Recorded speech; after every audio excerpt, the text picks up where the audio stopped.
But what is less well known is that Volvo cars are also successful on the racetrack and in rallying. Most recently, it's the Volvo C30 that is successfully winning competitions in the Swedish Touring Car Championship, the STCC. The concentration in Volvo has been tremendous. We've had cars out on the tracks. First race we were 1 and 2 in pole, then first and second in the race. A fantastic start. We won the city race in Gothenburg, which was really important for us.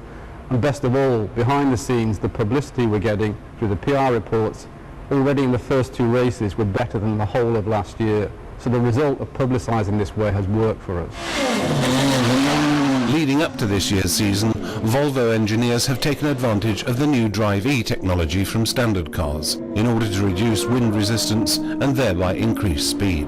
A normal customer, what he wants is a very fuel-effective car. He wants a very safe car. And what we've done with the Drive-E technology is reduced aerodynamic drag. We've made the car more efficient as it goes forward. And those technologies are important for fuel economy, but they're also important to make a racing car go fast. And therefore the technologies work on this car at the same time, customer race car. But a great deal has happened on the racing side since Volvo made their debut with their first competition car.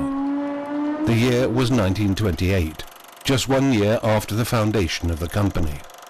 And we can definitely say that motorsport has been important for the development of the motor industry.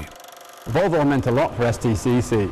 We've been with the series all the way through. We were the first with the 85 as a fuel and therefore lifted the whole series image around the world. We're developing the C30, a new Swedish developed car for the series, and therefore we're a strong supporter.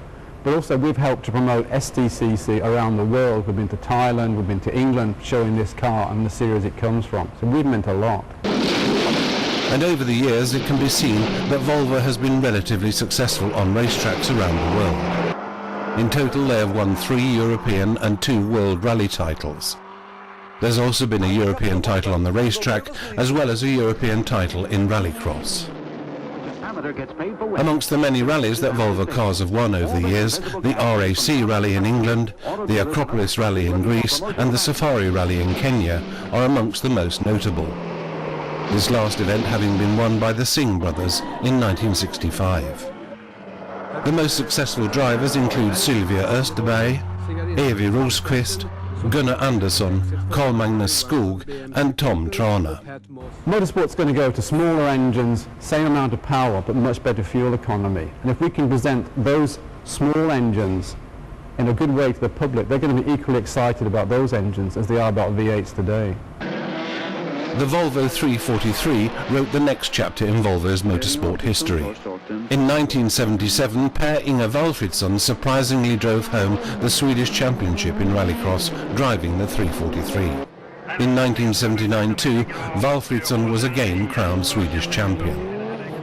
The Volvo 240 Turbo also had major successes, something that in 1985 resulted in a European Championship title for the Brancatelli-Thomas Lindström partnership. The same year, Per Sturesson also won the first Open DTM title. The British Touring Car Championship, the BTCC, saw Volvo on the starting grid in 1994. It started, in fact, with the Volvo 850 Estate, which was the first car with a catalytic converter for cleaning exhaust emissions in a racing context, something that caused a great deal of attention at the time. Later on, the saloon version was introduced, followed by the S40. Richard Rydell was the driver who made most starts for Volvo in the BTCC, and in 1998, Richard was eventually crowned champion.